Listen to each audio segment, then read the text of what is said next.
So for me, communication's like juggling 18 balls at the same time, right? One of those balls is eye contact, one of them is smiling, one of them is facial expression, storytelling, body language, and the list goes on. And it can be really overwhelming for people. So for me, the question has always been, what are the three easiest balls to juggle?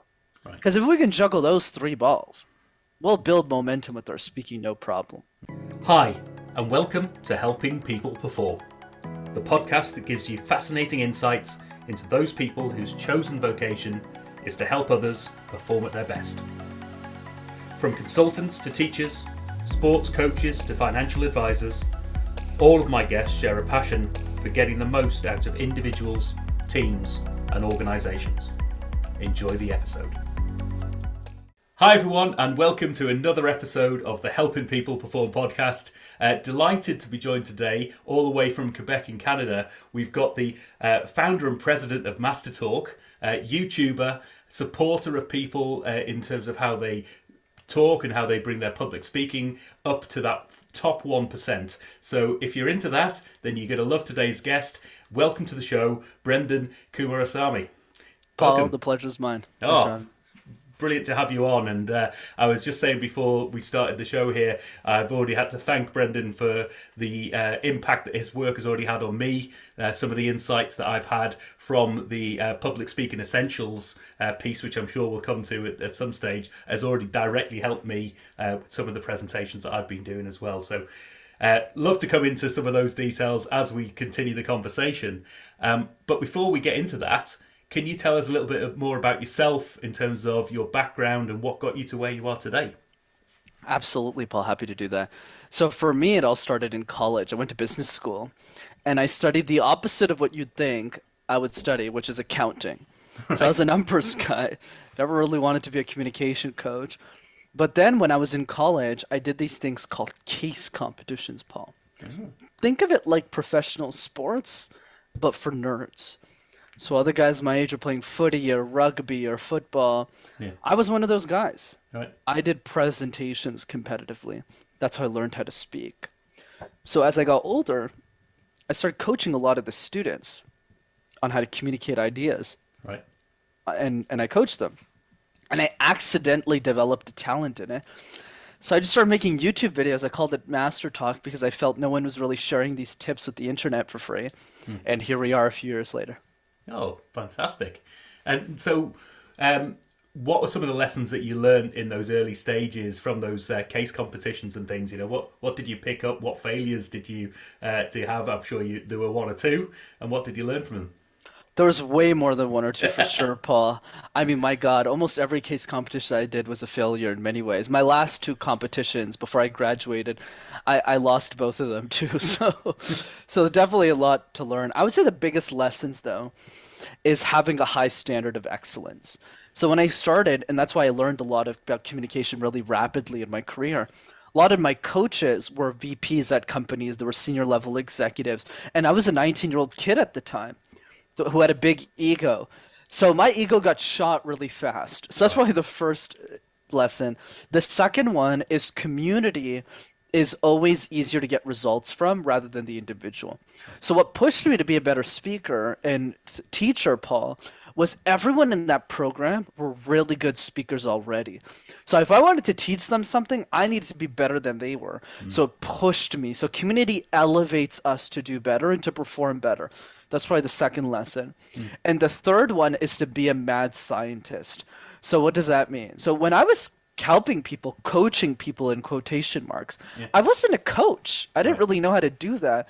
I was just doing them what I thought was right, and they said that wasn't working, and I would just trial and error until I had a method that worked. Yeah, I mean that approach of experimentation and just trying something, seeing where it takes you, and learning from it it's a critical skill in any field, really, isn't it? Absolutely. Yeah, and I know other guests on the show. I'm thinking of Jimmy Burrows in episode 10 and all sorts of others, bringing that experimental view to leadership and to public speaking as well, and all sorts of bits and pieces. So if there's a lesson out there, it's think of those little things that you can experiment with, see where they take you. If you can make that experiment safe, but a little bit challenging, then it helps you just to edge up in terms of that continuous improvement, doesn't it? Absolutely. Oh, wonderful. So, talk to a bit more then about Master Talk. What is it? Who's it for? Where do people find it, and what do they get from it? For sure, Paul. So for me, the mission behind Master Talk is I believe the next Elon Musk is a 7-year-old girl who can't afford a communication coach. So for me, most of the mission of Master Talk is how do I create free resources for communication for the entire world? How do I make this accessible to everybody? That's the main play. But then the way that I get there is through the coaching business that I'm super passionate about. I love coaching my clients, but that private access to me then allows me to use those funds to create better resources like you've seen on the YouTube channel. Obviously, the check that I write my production team ain't cheap. So I need that coaching revenue and different streams of income to really make that a reality for people for free. Yeah. Oh, wonderful. And so, who are your typical clients then? Who would you help perform in that sort of private one-on-one coaching space? For sure, Paul. And that's a lesson I learned in business too that I found really fascinating, which is there's a very big difference between the person who watches all my videos and who hires me for coaching. Because Right. the person who watches all my videos, who are amazing, they don't have the money to afford a coach. That's why they're spending hours on end watching the videos and taking all the notes. Whereas the person who actually buys the service, they might watch one or two video and just for credibility they'll go, oh, these videos are good, but I just rather hire the guy directly so I can save time Right. because I don't have time to go through all these videos. So those people are often in three main categories. They're executives in the Fortune 500 and startups, primarily women. I would say 60% of my clients, 65% are women. Right. That's one. The second type is entrepreneurs. Yep. So people who are building a transformational idea, product, service, who want to scale their businesses with communication. And the third one is the coach, just not a communication coach, like a career coach, a life Right. coach who wants to scale their coaching practice. Oh, wonderful. And have you got any stories from those days, either individuals, or you don't have to name them, obviously, but any success stories that you'd like to highlight in terms of you've seen people move from where they were to where they are now? For sure, Paul. I'm super grateful for all the transformations we've had for clients. But I'd say one that I can talk about for sure is the CEO of AIM Colors. When she started working with us, she's a PhD in organic chemistry. She's just really brilliant. But she was too shy to share her expertise to the external world, to get investors, to get customers, to get employees. So helping her create her pitch and helping her share her message with the world was really life changing for all of us. For me, because I got to see the transformation, and for the people that she gets to serve. Because now she goes on a stage in front of like 500 people and delivers just fine. And it's amazing that I was a part of that journey. Yeah. Oh, wonderful. And yeah, from experience myself as well, I've worked with clients where seen some brilliant people, particularly in one-on-one. I go back to my consulting days and I'd be in the business talking to some amazing people and they'd be more than happy to talk. And then we get to even just a board meeting where they were a member of the board and they were scared out their wits to even, if they were told to stand up and talk. Those sorts of fears there. But if you had a conversation with them, they were on the ball, they knew their game, they knew their numbers. But that fear there, is that something that you help people with and help them move beyond? Absolutely, Paul. And here's the solution, which is quite simple. Fear is not something that goes away. It's a relationship we learn to manage. Because everything in our life we've had some fear over. Asking somebody on a date, getting a house, going through a mortgage, getting married, having children, going to college, getting your first job. All of these things have some fear attached to it. So why don't we just sit all at home and do nothing? Well, the reason we're still moving is because the motivation to do that thing is greater than the fear that is associated to it.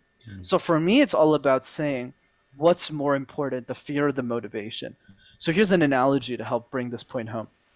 Let's say we take a boxing ring, Paul, and one side of the ring is the fear, the anxiety, the stress of going, oh my God, I don't do this, right? And the other side of the ring is the message.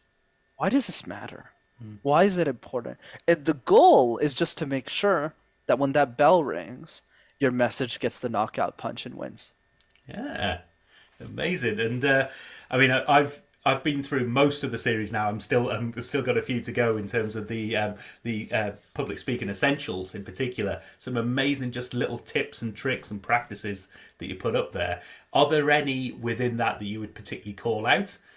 that you found are particularly useful or essential as fundamentals for people? For sure, Paul. So for me, communication's like juggling 18 balls at the same time, right? One of those balls is eye contact, one of them is smiling, one of them is facial expression, storytelling, body language, and the list goes on. And it can be really overwhelming for people. So for me, the question has always been, what are the three easiest balls to juggle? Right. Because if we can juggle those three balls, we'll build momentum with our speaking, no problem. So let's jump into them. I call them my easy threes. So number one is the random word exercise. Pick a random word like hat, like birthday, like trophy, like light bulb, like ceiling, and create random presentations out of thin air. And the reason this matters is two reasons. One, because life is filled with uncertainty, Paul. When you meet somebody new at an event, at a party, at a bar, you don't come to that conversation and go, okay, Paul, I'm meeting you for the first time. Here's the list of questions I want you to ask me, and here's the questions that I'll ask you. That's how it works. You have no idea how that conversation is going to go. So if you could talk about avocados for 30 seconds, you could talk about anything for 30 seconds. Right. So that's one. The second reason is if you could make sense out of nonsense, you could make sense out of anything, Paul. And that's really the magic. And that's number one. Number two is called the question drill. We get asked questions all the time in our life, Paul, but most of us are reactive to those questions. We wait for them to come up. I'll give you an example. A few years ago when I started guesting on podcasts, and I sucked, by the way, I remember some guy asked me, hey, Brenden, where does the fear of communication come from? And I looked at him and I was like, I don't know, man, London? I don't know, like Los Angeles? You tell me.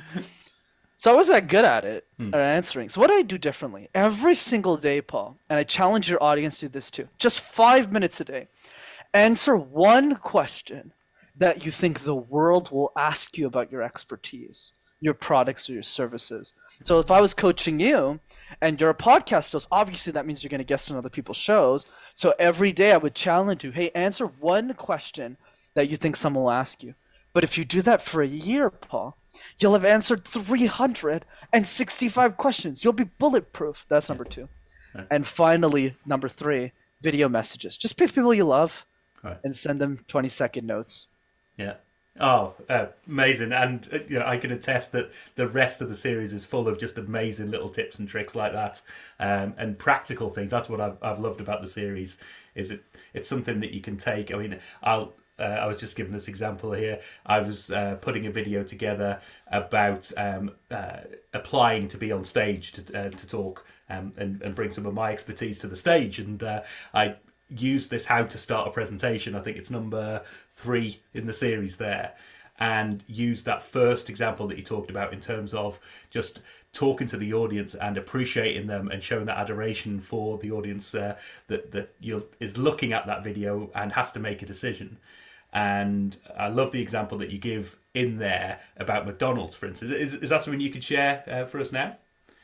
Yeah, for sure. I have to remember the McDonald's one because there's so many videos. I think it was around the Golden Arches, right? Yeah. Yeah, absolutely. So the point that I was driving with McDonald's, and by the way, don't eat McDonald's, people, even if the brand's cool. It's not good for you. But the reason I drove that point is because a lot of us, when we convey ideas, it's so boring. So when we start a presentation, we start an introduction, it's always, hey guys, my name's Brenden and this is Paul, and today we're going to talk about this. So it's really boring. Whereas me, when I use McDonald's as an example, that was actually from case competitions. I would compliment the decision maker of the brand. So it's I was presenting to the board of McDonald's. That's where that introduction came from.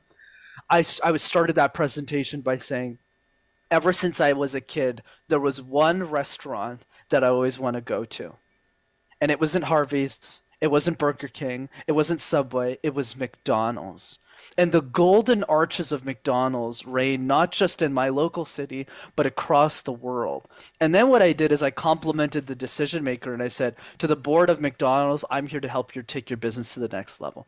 That was the idea. But I think the message is, because that's a little bit more complex for the audience today, but I think the message is find ways to stand out. Find ways to be special. That could be a quote, that could be a question, a personal story.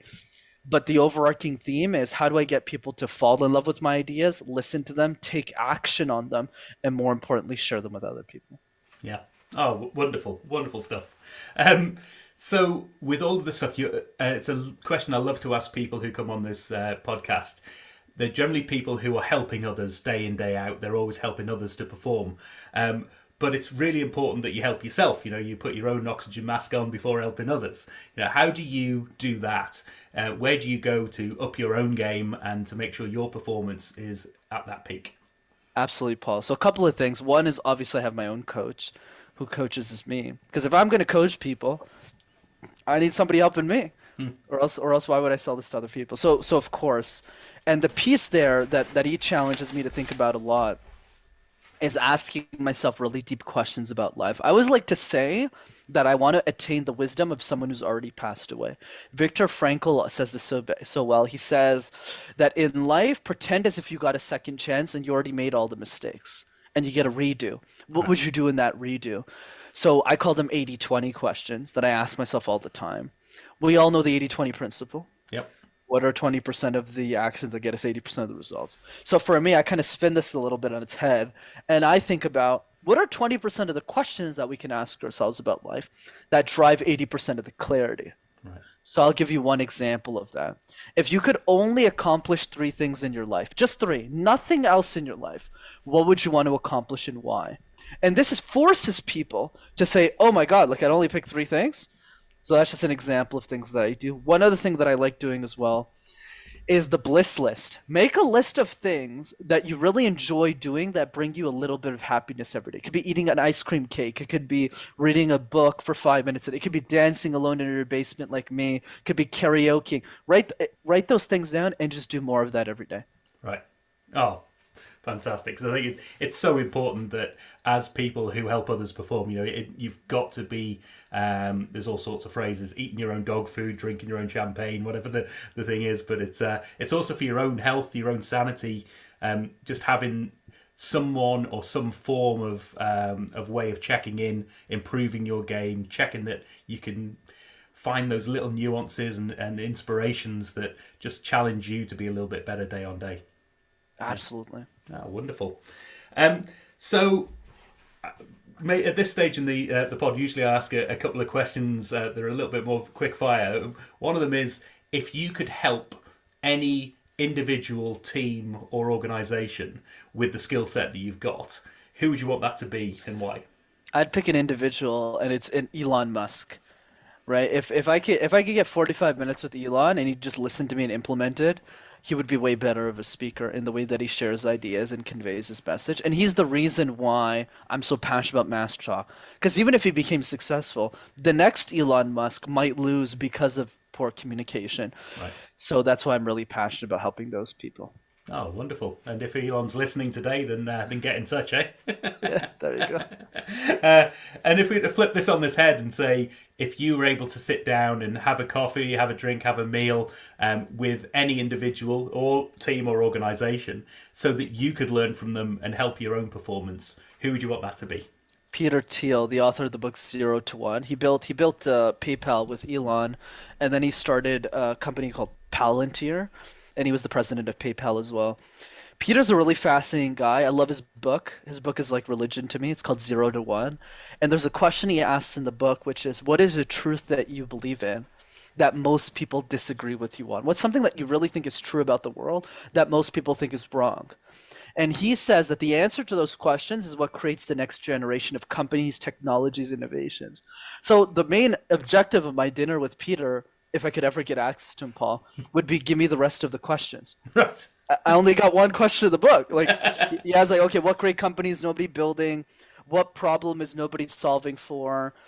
Where's the other 97 questions? That's what I would ask. And I would just write down the questions and I would just keep quiet in the meeting.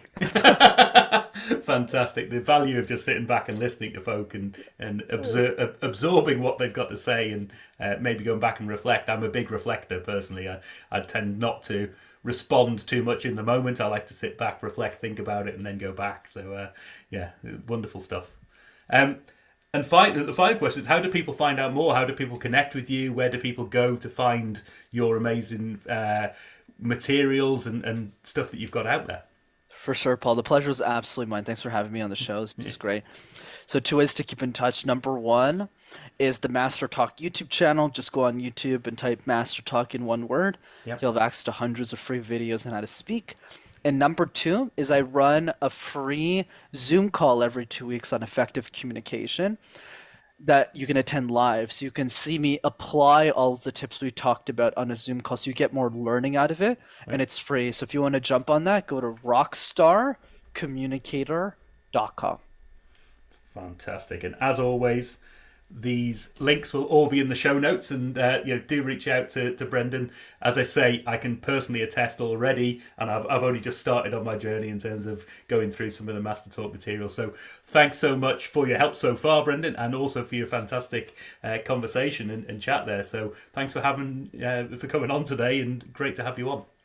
Pleasure was mine, Paul. Cheers now. Thanks for listening to today's episode. If you liked what you heard, then please give the podcast a rate, review, and share. I'm Paul Teasdale, and from sausage making to banking, oil and gas to Formula One, I help people perform. If you'd like to find out more and have a conversation, contact me via helpingpeopleperform.com.